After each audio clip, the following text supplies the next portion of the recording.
नमस्कार।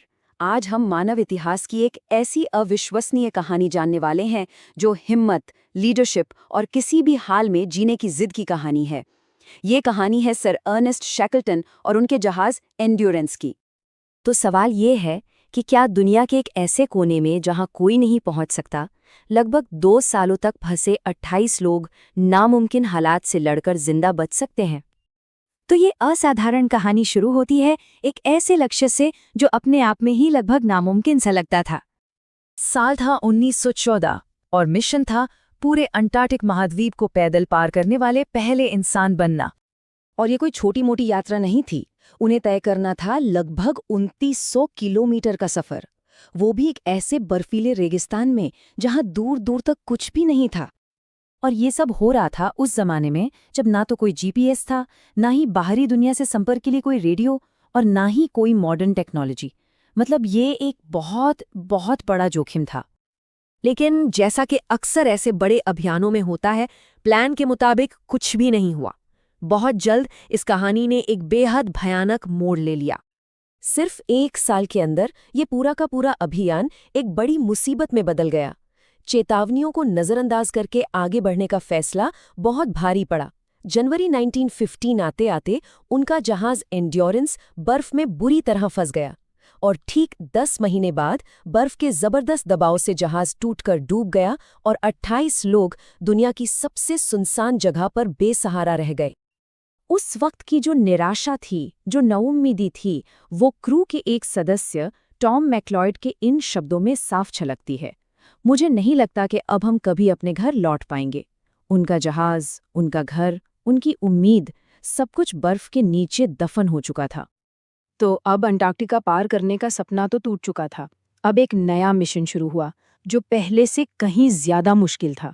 बस किसी तरह जिंदा रहना। जरा सोचिए, किसी भी जमीन पर पहुंचने से पहले इन लोगों ने 497 दिन, हाँ पूरे 497 दिन बहती हुई बर्फ की चट्टानों पर गुजारे। लगभग 500 दिन बिना किसी सहारे के। बर्फ पर उनकी जिंदगी एक बहुत ही बेरहम रूटीन बन चुकी थी। खाने के लिए उन्हें सील और पेंगुइन का शिकार करना पड़ता था। राशन इतना कम था कि हर दिन हिस्से में बस एक बिस्किट आता था। -50 डिग्री के तापमान में वो एक दूसरे से चिपककर ही गर्मी पाते थे। और इन सब के बीच शैकल्टन ने सबको कोई ना कोई काम देकर उनका हौसला बनाए रखने की पूरी कोशिश की। और फिर 15 अप्रैल 1916 को 497 दिनों के इंतजार के बाद आखिरकार उन्हें जमीन दिखी। एक वीरान सुनसान आइलैंड जिसका नाम था एलिफेंट आइलैंड। राहत तो मिली, पर वो अभी भी दुनिया से कटे हुए थे। और यहीं से शुरू होता है इस कहानी का सबसे हैरतअंगेज, सबसे साहसी हिस्सा। जब सारी उम्मीदें दम तोड़ देती हैं, तब एक आखिरी दांव खिला जाता है।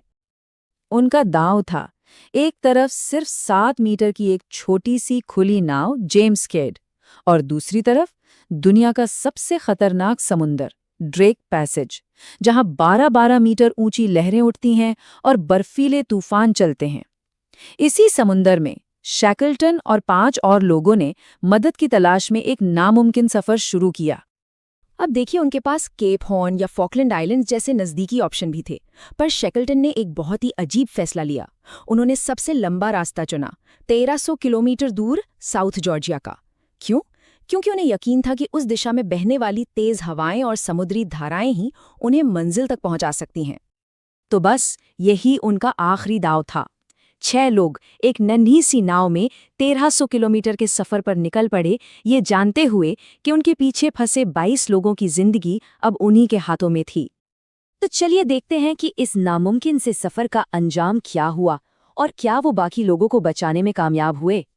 17 दिन तक समंदर की लहरों से जूझने के बाद वो साउथ जॉर्जिया पहुंच गए।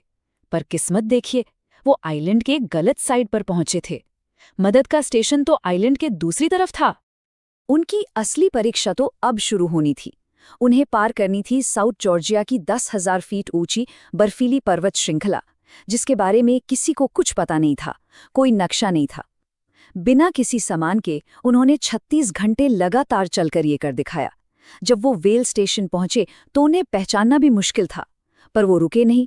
उन्होंने तुरंत अपने पीछे छूटे 22 साथियों को बचाने का प्लान बनाना शुरू कर दिया। लेकिन एक सवाल अभी भी बाकी था। 4 महीने बीत चुके थे, बचाव की 3 कोशिशें नाकाम हो चुकी थीं। क्या एलिफेंट आइलैंड पर फंसे हुए लोग अब भी जिंदा होंगे? और जवाब था हाँ। यकीन करना मुश्किल है, पर हाँ, शेकल्टन का एक भी साथी नहीं मरा था। पूरे 27 के 27 लोग इस 2 साल की भयानक परीक्षा में जिंदा बचे। ये हुआ कैसे? इसका जवाब है उम्मीद। फ्रैंक वाइल्ड, जिन्हें शेकल्टन ने इंचार्ज बनाया था, वो 128 दिनों तक हर सुबह अपने साथियों से बस एक ही बात कहते थे, दोस्तों, अपना सामान तैयार रखो, बॉस आज आ सकते हैं। इसी अटूट भरोसे ने उन्हें जिंदा रखा। तो ये कहानी हमें एक बहुत ही गहरे सवाल के साथ छोड़ जाती है। जब हालात इतने नामुमकिन हों, जब सब कुछ खिलाफ हो, तब एक लीडर की सबसे बड़ी खूबी क्या होती है?